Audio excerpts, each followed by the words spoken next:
Langit Jakarta pagi itu berwarna abu-abu, sama kelabunya dengan gumpalan nasib yang selama 5 tahun terakhir kugulung sendirian. Udara yang lembab menyelinap masuk melalui celah ventilasi rumah kontrakan petak kami, membawa aroma tanah basah dan janji hujan yang tak kunjung tumpah. Di sudut ruangan, Danu, putra semata wayangku yang berusia 6 tahun, masih terlelap. Wajahnya damai, napasnya teratur, seolah dunia di luar selimut bergambar pahlawan supernya adalah tempat yang paling aman. Andai saja ia tahu, ibunya setiap malam harus menjadi pahlawan super versinya sendiri, melawan monster-monster bernama tagihan, kelaparan, dan kerinduan yang menusuk. Namaku Arini. Tangan inilah modalku.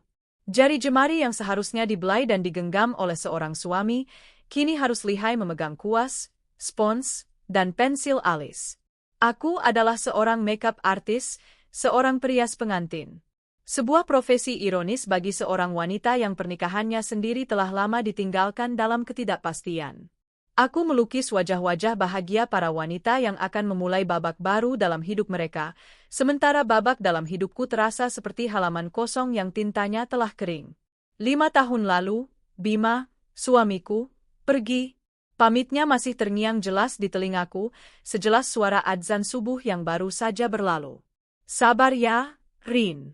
Mas pergi merantau ke Kalimantan. Ada proyek besar di sana. Setahun, mungkin 2 tahun, kita akan punya rumah sendiri, Danu bisa sekolah di tempat terbaik. Mas janji. Janji. Sebuah kata yang ringan diucapkan, namun beratnya mampu menenggelamkan harapan. Setahun berlalu tanpa kabar. 2 tahun, hanya sunyi yang menjawab. 3, 4, 5 tahun, Bima seolah ditelan bumi, lenyap tanpa jejak. Tak ada telepon, tak ada surat, apalagi kiriman uang yang dijanjikannya. Nomor teleponnya tak lagi aktif. Keluarga besarnya di desa pun mengaku tak tahu-menahu. Mereka hanya bisa menatapku iba, seolah aku adalah janda sebelum waktunya. Malam demi malam, di atas sajadah usang ini, aku tak pernah berhenti mendoakannya. Ya Allah, lindungilah suamiku dimanapun ia berada. Berikan ia kesehatan, mudahkan rezekinya. Jika ia lupa jalan pulang, tunjukkanlah padanya, ya Allah.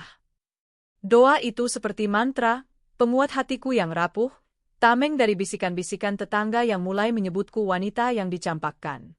Untuk menghidupi Danu, aku membanting tulang. Dari panggilan merias wisuda dari rumah ke rumah, acara lamaran, hingga akhirnya namaku mulai dikenal di kalangan perias pengantin berkat promosi dari mulut ke mulut. Portfolioku di media sosial mulai ramai. Jadwal rias pengantinku kini padat, terutama di akhir pekan. Lelah? Tentu. Tapi setiap kali melihat senyum Danu, rasa lelah itu menguap, tergantikan oleh semangat yang membara. Dialah alasan aku bertahan, alasan aku harus kuat. Pagi itu, setelah menyiapkan sarapan sederhana untuk Danu, ponselku berdering. Nomor baru. Selamat pagi, dengan Ibu Arini Mua.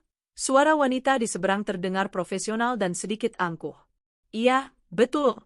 Dengan saya sendiri, jawabku sambil mengaduk teh hangat.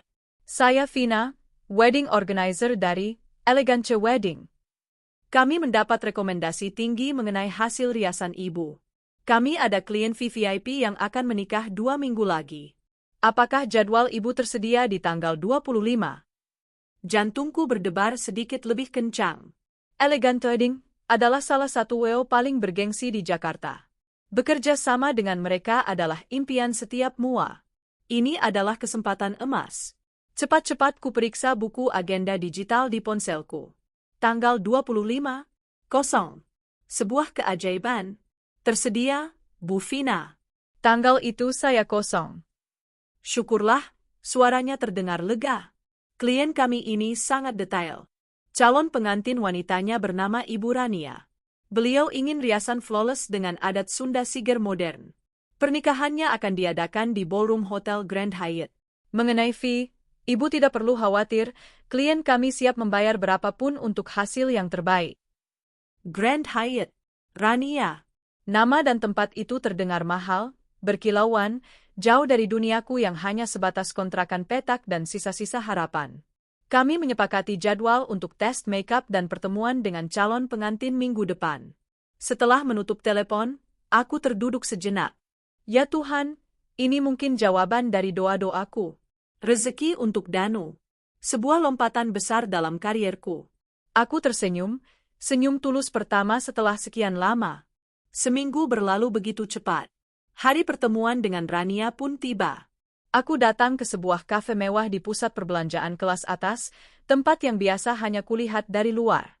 Aku membawa koper riasku yang paling lengkap, dan hatiku penuh dengan antusiasme profesional.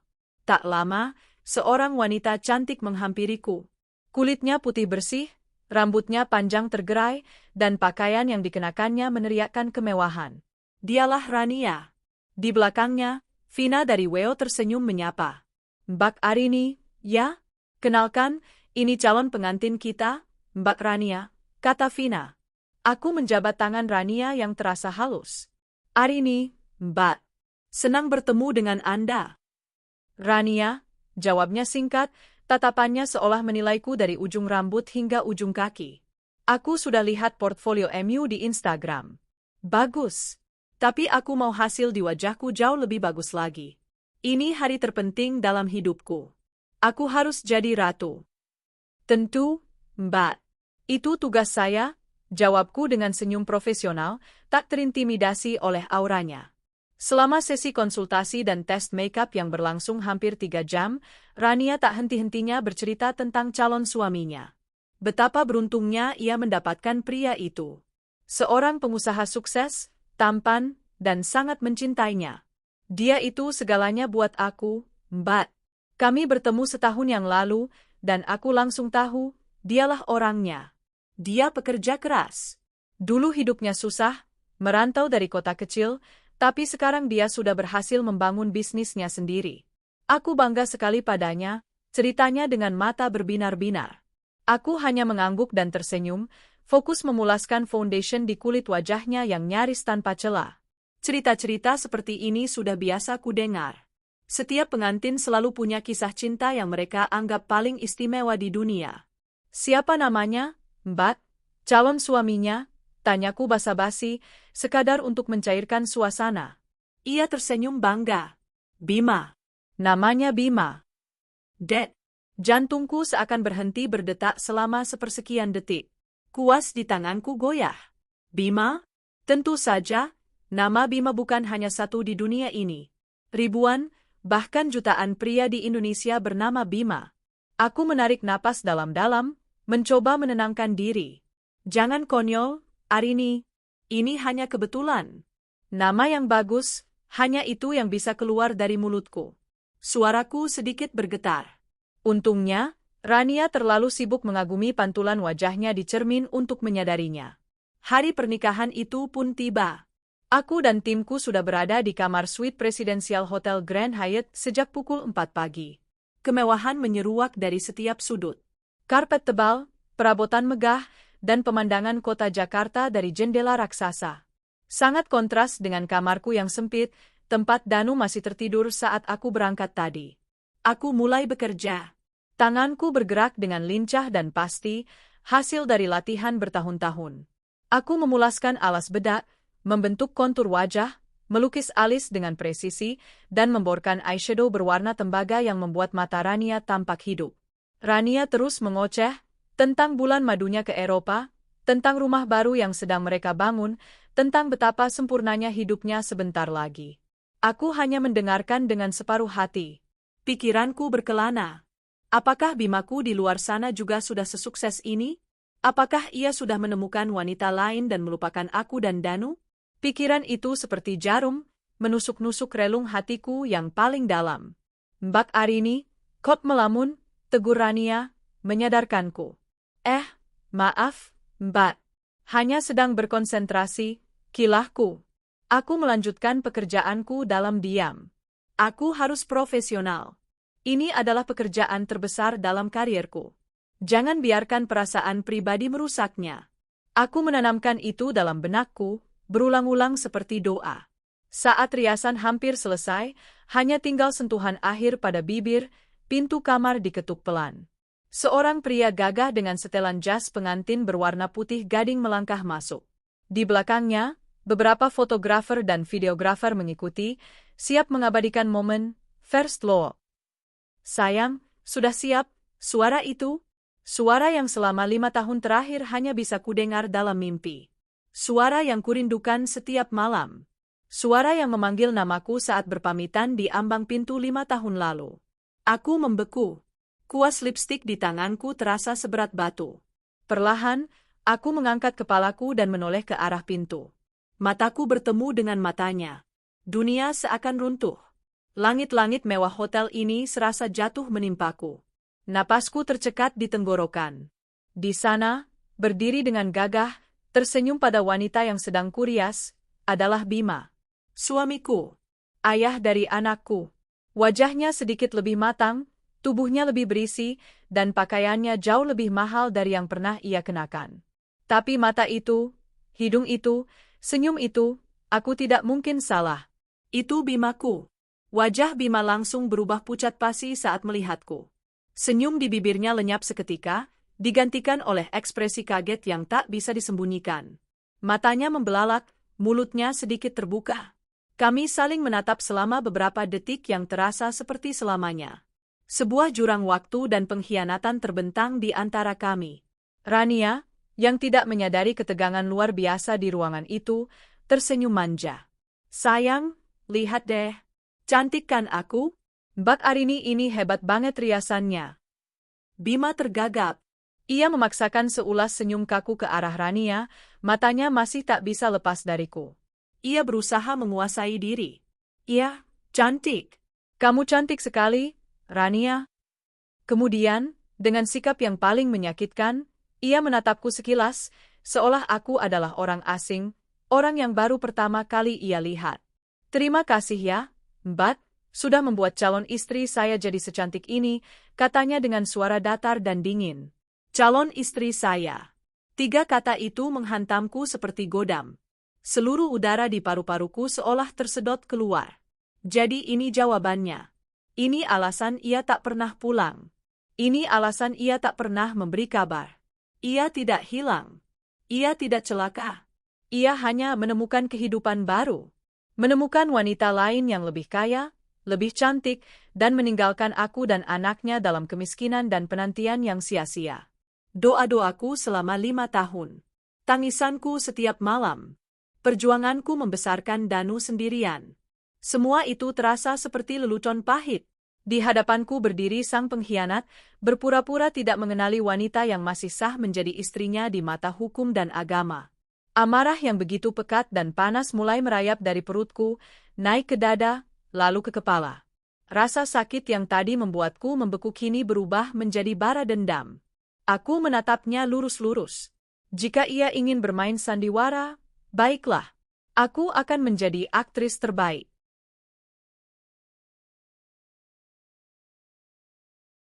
Aku menarik napas dalam-dalam, memanggil seluruh sisa-sisa kekuatan dan profesionalisme. Aku tersenyum tipis pada Bima. Senyum yang tidak mencapai mataku.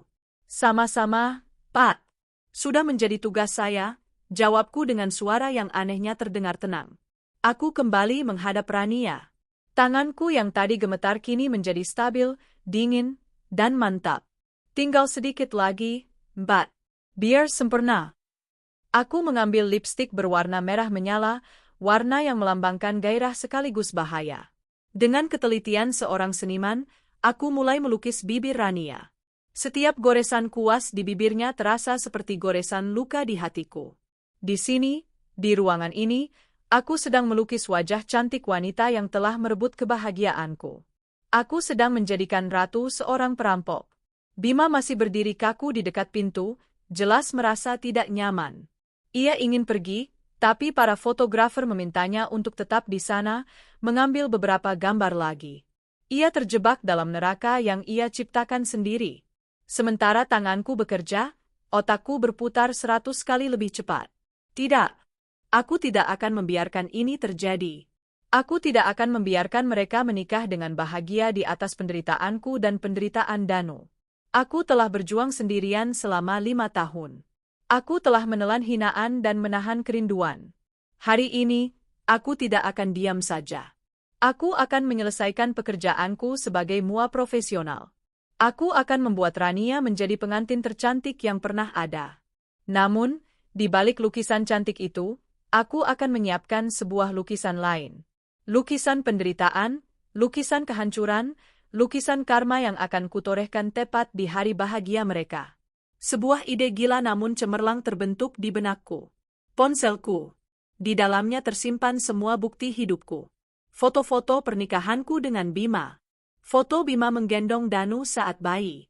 Video Danu yang baru kuambil semalam, saat ia meniup lilin di atas kue ulang tahun kecilnya sambil berkata, Danu berdoa semoga ayah cepat pulang. Ya, aku akan memberikan sebuah kejutan untuk kedua mempelai ini. Sebuah hadiah pernikahan yang tidak akan pernah mereka lupakan seumur hidup mereka. Selesai, bisikku saat goresan lipstik terakhir sempurna di bibir Rania. Rania menatap cermin dengan takjub. Wah, sebenarnya, aku benar-benar seperti ratu.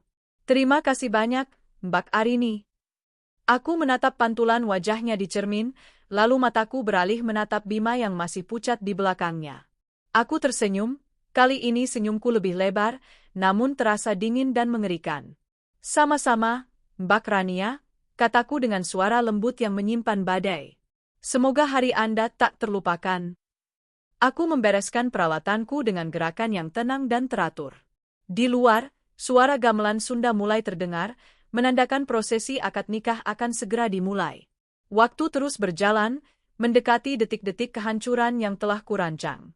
Aku melangkah keluar dari kamar itu, meninggalkan sepasang pengkhianat yang tidak tahu bahwa mua yang baru saja melukis wajah sang ratu, sesaat lagi akan menjadi algojo yang menghancurkan singgasana mereka.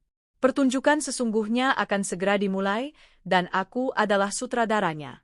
Keluar dari suite presidensial itu terasa seperti melangkah keluar dari sebuah makam. Udara di koridor hotel yang dingin dan ber-AC terasa membakar paru-paruku. Kakiku melangkah di atas karpet tebal yang meredam suara, namun di dalam kepalaku, gemuruh badai amarah dan sakit hati begitu memekakkan. Timku, 2 asisten junior yang kubawa, menatapku dengan cemas. Mbak Arini, pucat banget. Mbak enggak apa-apa, tanya Rika, asistenku yang paling peka. Aku memaksa seulas senyum. Otot-otot di wajahku terasa kaku, seperti topeng porselen yang retak. Enggak apa-apa, Rika. Cuma sedikit pusing, kurang tidur semalam. Tolong kalian bereskan semua peralatan, pastikan tidak ada yang tertinggal. Masukkan kembali ke dalam koper dengan rapi. Aku mau ke toilet sebentar. Mereka mengangguk patuh. Aku bersyukur atas kepatuhan mereka, atas ketidaktahuan mereka. Aku tidak bisa membayangkan harus menjelaskan apa yang baru saja terjadi. Bagaimana aku harus memulai? Oh, tidak apa-apa. Aku hanya baru saja merias calon istri dari suamiku yang menelantarkanku selama 5 tahun. Terdengar seperti sinopsis sinetron murahan. Tapi ini nyata. Ini adalah hidupku.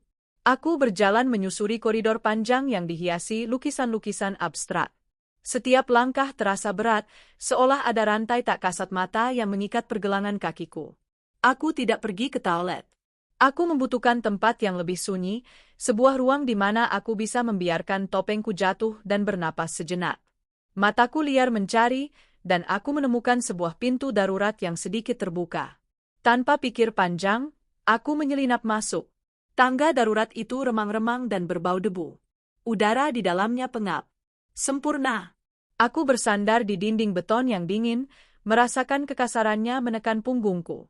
Dan di sanalah, dalam kesunyian yang terisolasi dari kemewahan di luar, pertahananku runtuh. Air mata yang sejak tadi kutahan akhirnya tumpah. Bukan isak tangis yang pilu, melainkan air mata amarah yang panas. Dadaku sesak, napasku memburu.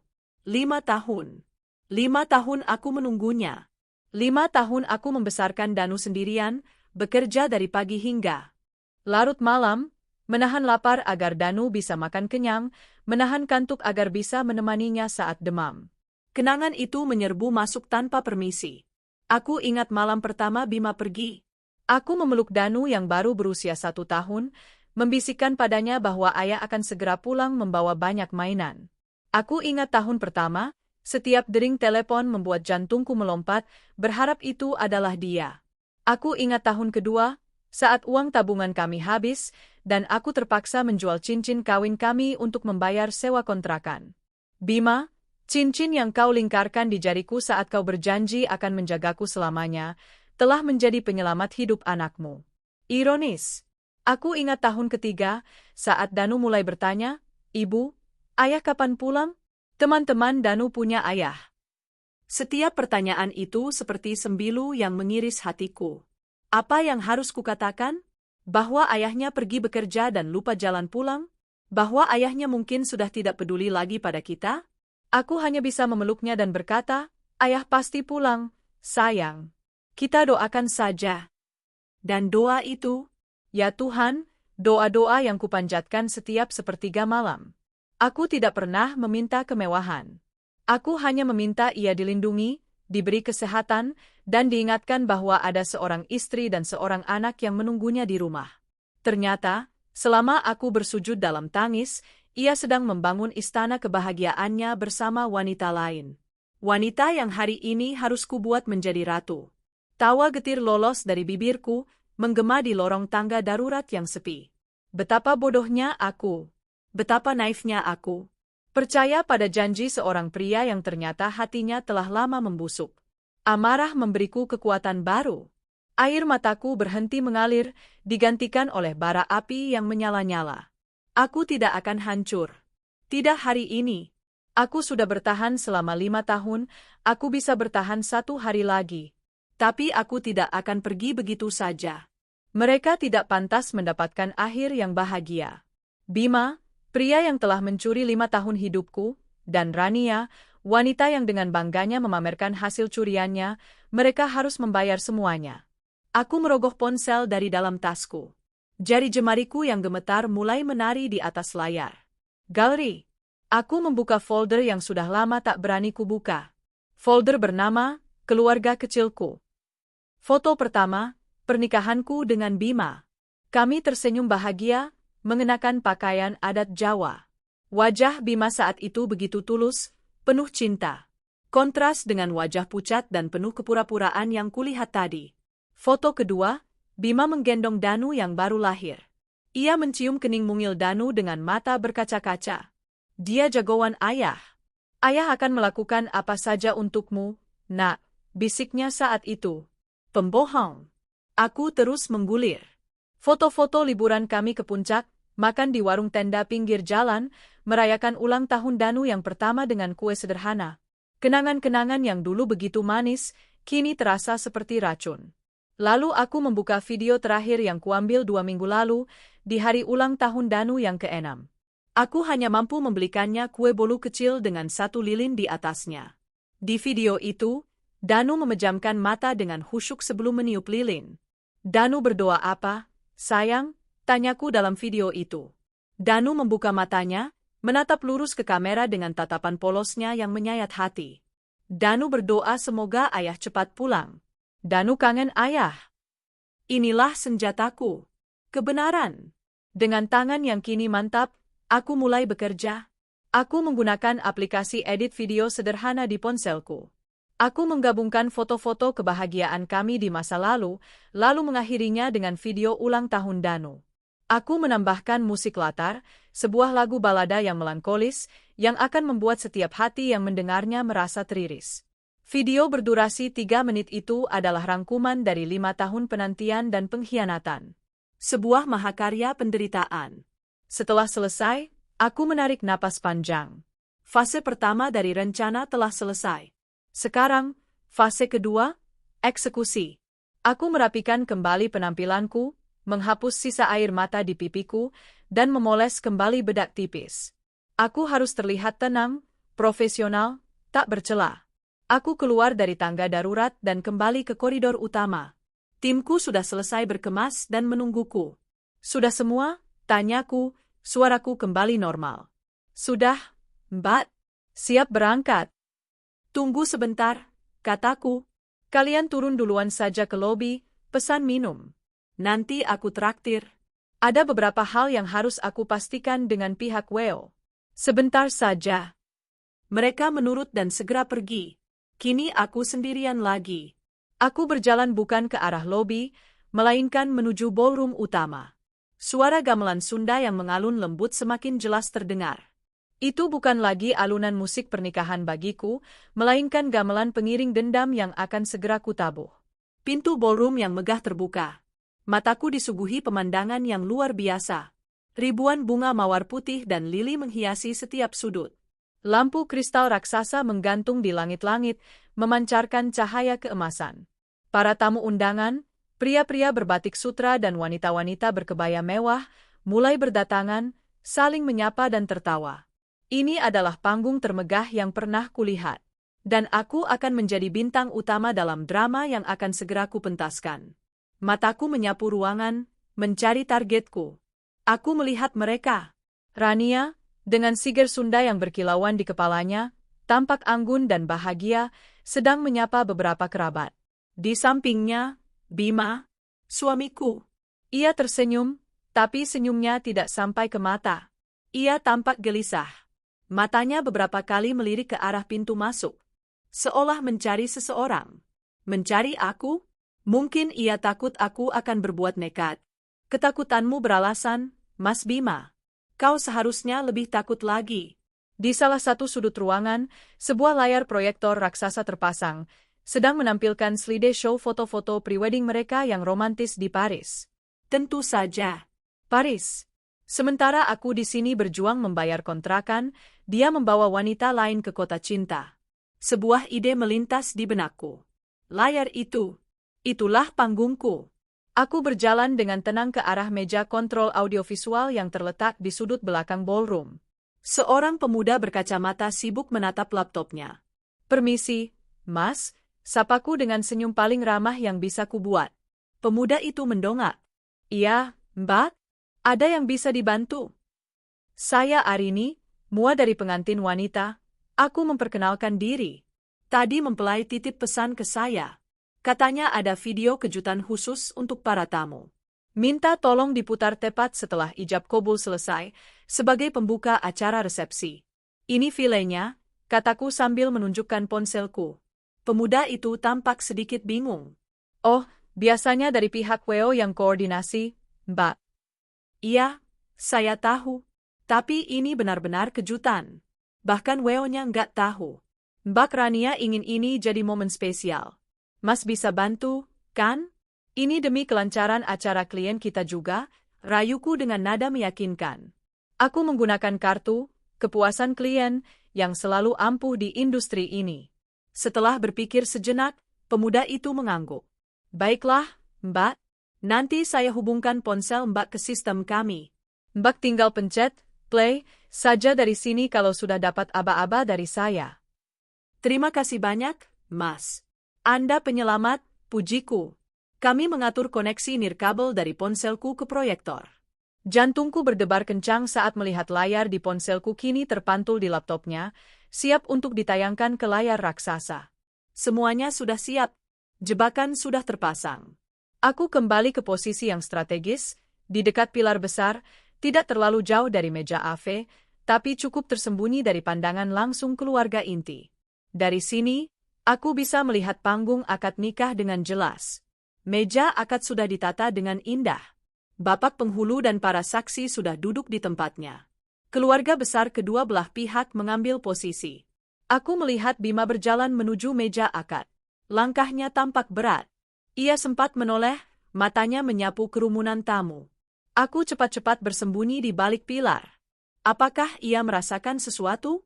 Apakah firasatnya mengatakan bahwa hari ini tidak akan berjalan sesuai rencana? Lalu Rania diantar oleh kedua orang tuanya. Ia berjalan anggun, senyumnya merekah. Ia duduk di samping Bima, menatapnya dengan penuh puja. Pemandangan itu membuat perutku mual. Pembawa acara memulai prosesi. Suasana menjadi hening dan khidmat. Ayat-ayat suci Al-Quran dilantunkan, menambah sakral suasana. Tapi di telingaku, ayat-ayat itu terdengar seperti lonceng kematian bagi pernikahan mereka. Aku menggenggam ponselku erat-erat. Telapak tanganku basah oleh keringat. 1 jam sebelum akad, kau bilang? Tidak. Aku akan membuatnya lebih dramatis. Aku akan membiarkan ijab itu terucap. Aku ingin kata, sah, Itu menggema di ruangan ini. Aku ingin mereka merasakan puncak kebahagiaan sesaat, sebelum aku menarik mereka jatuh ke jurang kehinaan yang paling dalam. Saudara Bima Andriansyah bin Bapak Suharjo, suara penghulu terdengar mantap melalui pengeras suara. Saya nikahkan dan saya kawinkan engkau dengan Ananda Rania Adelia binti Bapak Hendrawan, dengan mas kawin seperangkat alat sholat dan logam mulia seberat 100 gram, dibayar tunai. Seluruh ruangan menahan napas. Aku menahan napas. Inilah saatnya. Bima menjabat tangan ayah Rania. Ia menarik napas dalam-dalam. Saya terima nikah dan kawinnya Rania Adelia binti Bapak Hendrawan dengan mas kawin tersebut, dibayar tunai. Suaranya lantang dan mantap. Suara yang sama saat ia mengucapkan ijab kabul untukku bertahun-tahun yang lalu.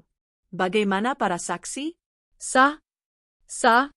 Gema kata, sah, itu diikuti oleh ucapan, Alhamdulillah, dari seluruh tamu. Doa pun dipanjatkan. Rania mencium tangan Bima. Bima mencium kening Rania. Kilatan lampu kamera menyambar-nyambar, mengabadikan momen bahagia mereka. Di balik pilar, aku tersenyum dingin. Nikmatilah beberapa detik kebahagiaan palsumu, Bima. Karena setelah ini, neraka akan menyambutmu. Aku berjalan santai ke arah operator AV. Ia menatapku, menunggu instruksi. Aku memberinya anggukan kecil. Dia balas mengangguk, memberiku isyarat bahwa semuanya sudah siap. MC mengambil alih. Alhamdulillah, kedua mempelai telah sah menjadi suami istri. Dan hadirin sekalian, sebagai pembuka kebahagiaan di hari yang indah ini, mempelai berdua telah menyiapkan sebuah persembahan video spesial untuk kita semua. Mari kita saksikan bersama. Semua mata tertuju pada layar raksasa. Lampu ballroom sedikit diredupkan. Jantungku berdebar seperti genderang perang. Inilah saatnya. Dengan jari yang dingin namun mantap, aku menekan tombol play. Lukisan lukaku akan segera kutayangkan untuk dinikmati semua orang. Tombol play terasa dingin di bawah ibu jariku yang gemetar. Di layar raksasa, foto romantis Bima dan Rania di depan Menara Eiffel memudar, digantikan oleh kegelapan sesaat. Ruangan menjadi senyap, penuh antisipasi. Para tamu undangan mengira mereka akan menyaksikan video perjalanan cinta yang indah. Mereka tidak salah, ini memang video perjalanan cinta. Namun, ini adalah perjalanan cintaku yang diinjak-injak dan dikhianati. Detik pertama, layar masih hitam. Hanya alunan piano melankolis yang mulai mengisi ruangan. Intro yang lembut dan menyayat hati. Kemudian, sebuah tulisan muncul dengan huruf kaligrafi yang elegan. Kisah ini dimulai jauh sebelum hari ini. Para tamu berbisik pelan, mengira ini adalah bagian dari konsep kreatif pernikahan. Rania menatap Bima dengan senyum bingung, seolah bertanya, kejutan apa lagi ini, sayang? Wajah Bima, yang sejak tadi sudah pias, kini berubah menjadi seputih kain kafan. Ia tahu persis apa yang akan terjadi. Matanya liar menatap sekeliling, mencari sumber malapetaka ini. Mencari aku. Lalu, gambar pertama muncul. Bukan foto prewedding mewah di Eropa, melainkan foto pernikahanku dengan Bima, 5 tahun yang lalu. Kami berdiri di depan pelaminan sederhana di rumah orang tuaku di desa. Aku, dengan riasan tipis dan kebaya sewaan, tersenyum begitu bahagia. Dan Bima, dengan beskap yang sedikit kebesaran, menatapku dengan tatapan yang dulu kuyakini sebagai cinta sejati. Ruangan yang tadi berbisik pelan kini hening seketika. Keheningan yang aneh, canggung, dan penuh tanda tanya. Aku bisa melihat dari kejauhan, Rania mengerutkan kening. Senyumnya lenyap. Ia menoleh pada Bima, bibirnya bergerak tanpa suara. Ini siapa? Bima hanya menggeleng kaku, matanya terpaku pada layar, seolah tersihir oleh masa lalunya sendiri. Foto berikutnya muncul. Aku dan Bima duduk di teras rumah kontrakan kami yang sempit, minum teh di sore hari, tertawa lepas. Lalu foto saat aku hamil besar, Bima mengelus perutku dengan sayang. Suara piano semakin dalam, semakin menusuk. Di atas panggung pelaminan, ayah Rania, Pak Hendrawan, seorang pria terpandang yang wajahnya memancarkan aura kekuasaan, mulai tampak tidak nyaman. Ia melirik ke arah Vina, sang wedding organizer, yang berdiri di tepi panggung dengan wajah sama bingungnya. Sayang, ini apa? Bisikan Rania pada Bima kini terdengar lebih jelas, nadanya mulai panik. Ini lelucon, kan? Bima tidak menjawab. Keringat mulai membasahi pelipisnya. Ia seperti patung yang dipaksa menyaksikan aibnya sendiri dipertontonkan di depan ratusan pasang mata. Video terus berjalan. Layar kini menampilkan foto Bima yang sedang menggendong seorang bayi mungil yang terbungkus selimut. Wajahnya penuh haru, air matanya menetes. Teks muncul di bawah foto. Selamat datang di dunia, Danu Andriansyah. Jagoan ayah. Danu Andriansyah. Nama itu menggema tanpa suara di seluruh penjuru ballroom. Para tamu mulai saling berpandangan. Bisikan-bisikan kini berubah menjadi gumaman yang lebih keras. Mereka mulai mengerti. Wanita di foto itu, bayi itu, ini bukan lelucon. Aku melihat Ibu Rania, seorang wanita sosialita yang anggun, menutup mulutnya dengan sebelah tangan. Wajahnya syok, keanggunannya retak. Suara Rania kini meninggi, setengah berteriak. Ia menarik-narik lengan jas Bima. Jelaskan ini apa? Siapa wanita itu? Siapa anak itu? Pukulan berikutnya datang lebih telat. Serangkaian foto menampilkan kebahagiaan keluarga kecil kami. Bima mengajari Danu berjalan. Bima menyuapi Danu. Bima menggendong Danu di pundaknya. Semua adalah bukti tak terbantahkan dari sebuah kehidupan yang telah ia buang. Di balik pilar, aku menggigit bibirku untuk menahan gejolak di dalam dada. Ini lebih menyakitkan dari yang kubayangkan. Menonton kembali kenangan-kenangan ini terasa seperti membuka kembali luka lama dan menaburinya dengan garam. Tapi rasa sakit ini adalah bahan bakar bagi apiku. Mereka harus merasakan sakit yang sama. Lalu, klimaks dari mahakaryaku. Foto-foto itu memudar. Layar kembali gelap. Alunan piano berhenti, menyisakan keheningan yang mencekam. Seluruh perhatian di ruangan itu tersedot ke layar. Kemudian, sebuah video mulai diputar. Gambar yang goyang, diambil dari kamera ponsel. Seorang anak laki-laki berusia 6 tahun duduk di depan sebuah kue bolu kecil dengan satu lilin menyala. Itu Danu. Di rumah kontrakan kami yang sederhana. Wajahnya begitu polos, matanya memancarkan harapan. Suaraku terdengar dari balik kamera, lembut dan penuh kasih. Danu berdoa apa, sayang? Danu kecil memejamkan matanya. Seluruh ballroom seakan ikut menahan napas bersamanya. Lalu ia membuka mata, menatap lurus ke kamera, seolah menatap langsung ke ribuan pasang mata di ruangan itu, dan yang terpenting, menatap langsung ke mata ayahnya. Danu berdoa semoga ayah cepat pulang. Danu kangen ayah. Setelah mengucapkan kalimat itu, ia meniup lilinnya. Layar menjadi gelap. Video selesai. Hening. Selama hampir 10 detik, tidak ada suara apapun di ruangan itu selain dengung pendingin udara. Wajah Danu yang penuh kerinduan seolah masih terpampang di layar, menghantui setiap orang yang melihatnya. Kalimat polosnya menusuk langsung ke jantung, sebuah dakwaan yang lebih tajam dari pedang manapun. Lalu, keheningan itu pecah. Tidak. Sebuah jeritan melengking datang dari atas panggung. Rania. Ia berdiri dengan tubuh bergetar hebat. Wajahnya yang tadi dirias sempurna kini basah oleh air mata, menciptakan jalur-jalur hitam maskara di pipinya. Siger Sunda di kepalanya miring, mahkota ratu sehari itu kini tampak seperti beban yang menyedihkan. Ia menatap Bima dengan mata menyala-nyala penuh kebencian. Pembohong. Kau pembohong, Bima. Plak.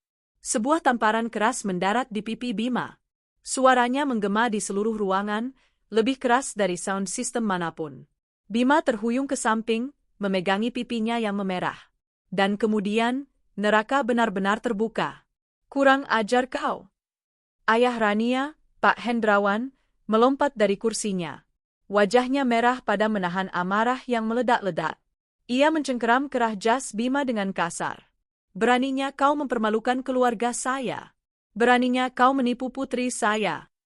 Dua orang pria, mungkin saudara Rania, ikut naik ke atas panggung. Mereka menarik Bima, mendorongnya hingga tersungkur di lantai panggung yang dihiasi bunga. Jadi ini kelakuanmu? Mengaku bujangan padahal sudah punya anak istri.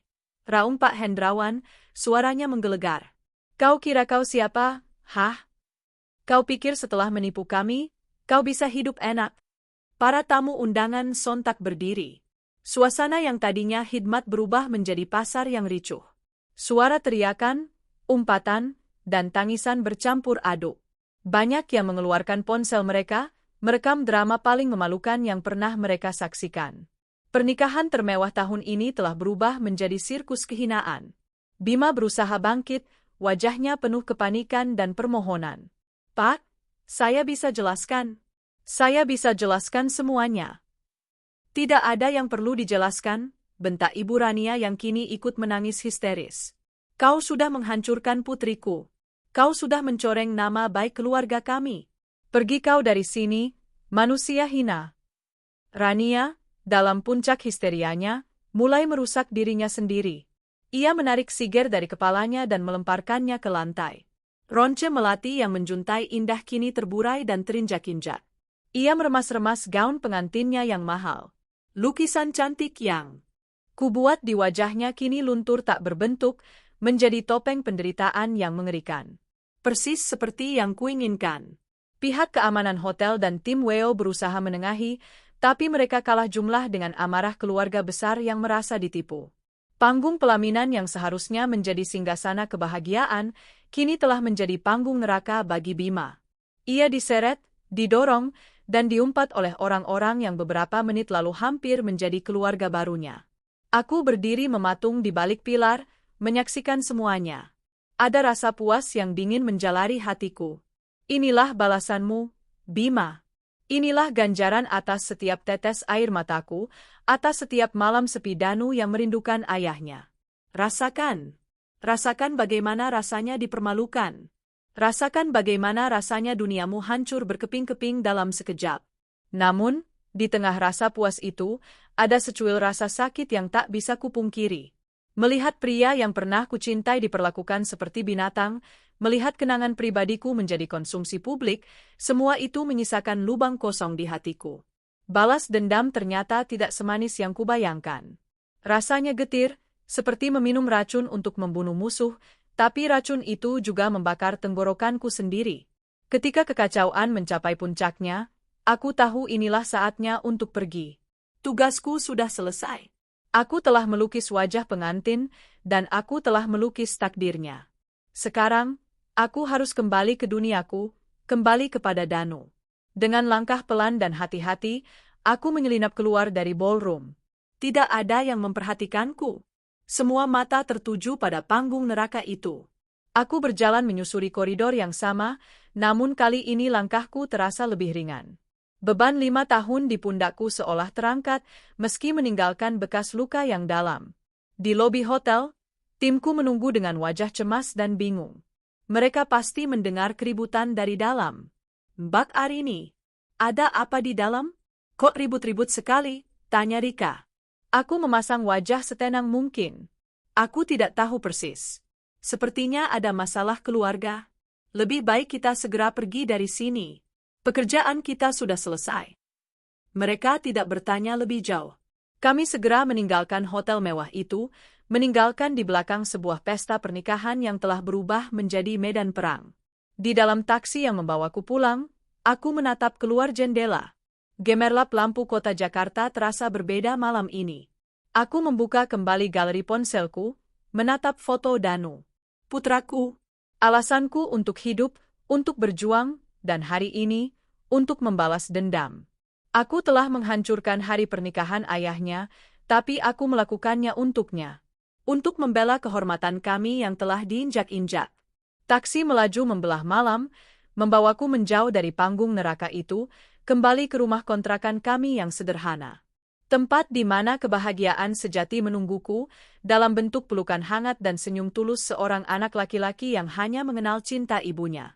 Perang telah usai. Aku memang menang.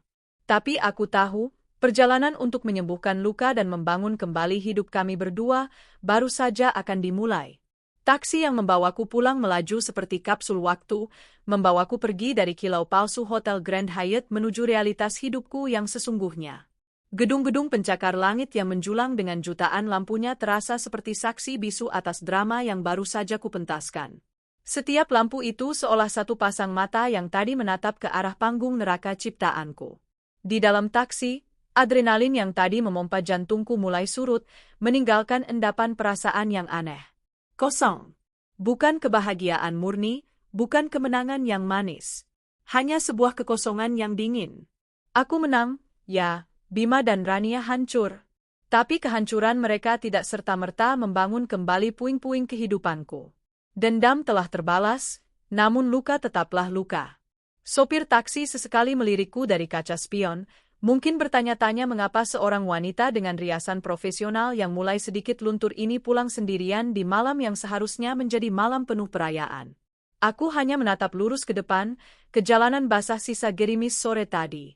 Setibanya di depan gang sempit menuju kontrakanku, aku membayar ongkos dan melangkah turun. Udara malam di sini terasa berbeda. Berbau tanah basah, masakan dari warung sebelah, dan kehidupan. Sangat kontras dengan aroma parfum mahal dan bunga lili yang menyesakkan di hotel tadi. Ini duniaku. Dunia yang Bima tinggalkan. Aku membuka pintu kontrakan perlahan. Di dalam, lampu temaram menerangi ruangan kecil kami. Dan di atas kasur tipis di sudut ruangan, terbaringlah alasan dari segalanya. Danu, putraku. Ia tertidur pulas, memeluk mobil-mobilan kesayangannya. Wajahnya damai, napasnya teratur. Aku berlutut di sampingnya, mengamati setiap detail wajahnya yang merupakan perpaduan sempurna antara wajahku dan wajah pria yang baru saja kuhancurkan. Hati ini terasa diremas. Untukmu, nak. Semua ini untukmu. Untuk harga diri ibu yang ia injak-injak. Kulus rambutnya dengan lembut, menahan air mata agar tidak jatuh membasahi pipinya. Malam ini, aku telah meruntuhkan pilar terakhir yang menghubungkannya dengan sang ayah. Aku telah memastikan ayahnya tidak akan pernah bisa kembali dengan kepala tegak. Apakah aku egois? Apakah tindakanku ini juga merenggut haknya untuk mengenal ayahnya, seburuk apapun ayahnya itu? Pertanyaan-pertanyaan itu berkelebat, tapi segera kutepis. Seorang ayah tidak meninggalkan anaknya selama 5 tahun tanpa kabar. Seorang ayah tidak membangun keluarga baru di atas penderitaan keluarga lamanya. Bima telah melepaskan haknya untuk dipanggil ayah sejak lama. Aku hanya meresmikannya malam ini. Aku membersihkan diri, mengganti pakaianku dengan daster rumahan yang nyaman, lalu merebahkan diri di samping Danu. Kupeluk tubuh mungilnya, menghirup aroma khasnya yang menenangkan. Disinilah surgaku. Di tengah kekacauan dunia yang kubuat, disinilah kedamaianku berada. Malam itu, untuk pertama kalinya setelah sekian lama, aku tidur tanpa memimpikan Bima. Pagi datang bersamaan dengan gema kehancuran dari malam sebelumnya. Aku terbangun bukan karena alarm, melainkan karena getaran ponselku yang tak henti-hentinya di atas meja. Kulihat layarnya. Puluhan panggilan tak terjawab, ratusan notifikasi dari berbagai aplikasi media sosial. Badai itu telah sampai ke dunia digital. Aku membuatkan sarapan untuk Danu terlebih dahulu, memastikan rutinitas paginya tidak terganggu. Saat ia asyik menonton kartun sambil menyantap nasi gorengnya, aku memberanikan diri membuka kotak Pandora di ponselku. Hal pertama yang kulihat adalah pesan-pesan dari Rika dan asistenku yang lain. Rika, Mbak Arini, astaga, aku baru lihat berita. Jadi mempelai prianya itu? Ya Tuhan, Mbak nggak apa-apa? Aku nggak nyangka. Aku membuka salah satu portal berita online yang ia kirimkan. Sebuah judul besar terpampang di halaman depan. Skandal pernikahan mewah di Hotel Bintang 5. Mempelai pria ternyata sudah beristri dan memiliki anak. Jantungku berdebar kencang. Di bawah judul itu, terpampang foto Bima yang sedang diseret keluar dari ballroom, wajahnya penuh kepanikan. Ada juga foto Rania yang sedang menangis histeris, riasannya luntur total. Dan yang paling membuatku terkesiap, ada beberapa cuplikan video amatir yang direkam oleh tamu. Video saat ayah Rania memaki-maki Bima, bahkan video saat tamparan Rania mendarat di pipi suamiku. Aku menggulir lebih jauh. Media sosial adalah neraka yang sesungguhnya. Hashtag pengantin penipu dan karma pelakor menjadi trending topik. Wajah Bima dan Rania tersebar di mana-mana, menjadi bulan-bulanan netizen se-Indonesia. Komentar-komentar pedas dan menghakimi membanjiri setiap unggahan. Rasain. Makanya jangan jadi pelakor, Mbak cantik. Gila, suaminya tega banget ninggalin anak selucu itu. Salut sama istri sahnya. Balas dendam paling elegan. Kasian bapaknya si cewek, pasti malu banget punya calon mantu penipu. Membaca komentar-komentar itu memberiku sedikit kepuasan. Aku tidak sendirian. Ratusan ribu orang yang tak kukenal kini berada di pihakku. Mereka ikut menghakimi Bima dan Rania, menjadi perpanjangan tangan dari kemarahanku. Namun, di tengah semua itu, ponselku kembali berdering. Kali ini sebuah nomor dari kampung halamanku. Ibu mertuaku. Jantungku mencelos. Aku menarik napas panjang sebelum mengangkatnya. Halo, Assalamualaikum, Bu. Arini. Ini semua ulahmu kan? Suara di seberang terdengar serak dan penuh amarah. Bukan pertanyaan, melainkan tuduhan. Kau sengaja mempermalukan Bima di depan semua orang. Kau sengaja menghancurkan anakku. Lidahku keluh. Bu, Bima yang memulai semua ini. Dia meninggalkan saya dan Danu selama 5 tahun. Dia menipu semua orang. Alasan, potongnya tajam. Seharusnya kau bicara baik-baik. Kau datang ke rumah, bukan malah membuat keributan seperti ini. Sekarang nama keluarga kita tercoreng. Semua orang di desa membicarakan kita. Kau puas sekarang, Rin? Kau puas melihat anakku hancur? Setetes air mata jatuh di pipiku. Bahkan setelah semua yang terjadi, ia masih membela anaknya. Puas atau tidak, itu tidak penting, Bu. Yang penting, Bima sudah mendapatkan apa yang pantas ia dapatkan. Dasar perempuan pendendam. Klik. Telepon ditutup. Aku terduduk lemas. Inilah konsekuensinya. Aku tidak hanya menghancurkan Bima, tapi juga memutus tali silaturahmi terakhir dengan keluarganya. Belum sempat aku menenangkan diri, sebuah nomor tak dikenal masuk ke ponselku. Firasatku mengatakan ini adalah puncak dari segalanya. Dengan tangan gemetar, aku menjawab panggilan itu. Halo? Suara itu. Suara yang dulu selalu kurindukan. Kini terdengar parau, hancur, dan penuh kebencian. Bima, untuk apa kau menelepon? Tanyaku, suaraku sedingin es. Kau puas sekarang? Desisnya. Kau puas sudah menghancurkan hidupku? Hidupku hancur, Rin. Hunter? Aku tertawa sinis. Hidupmu baru hancur tadi malam, Mas. Hidupku sudah kau hancurkan sejak 5 tahun yang lalu. Anggap saja kita impas. Impas katamu? Suaranya meninggi. Aku kehilangan semuanya. Rania, keluarganya, pekerjaanku, kehormatanku. Semua hilang dalam satu malam gara-gara kau. Kau yang menghilangkan itu semua saat kau memutuskan untuk berbohong dan meninggalkanku dengan anakmu, balasku tak kalah keras. Emosi yang tadi kupendam kembali meluap. Di mana kau saat Danu sakit? Di mana kau saat aku tidak punya uang untuk membeli susu? Di mana kau saat anakmu menangis menanyakan ayahnya? Kau ada di sana, bersenang-senang dengan wanitamu, merencanakan pernikahanmu wahmu. Jadi jangan pernah bicara tentang kehancuran padaku.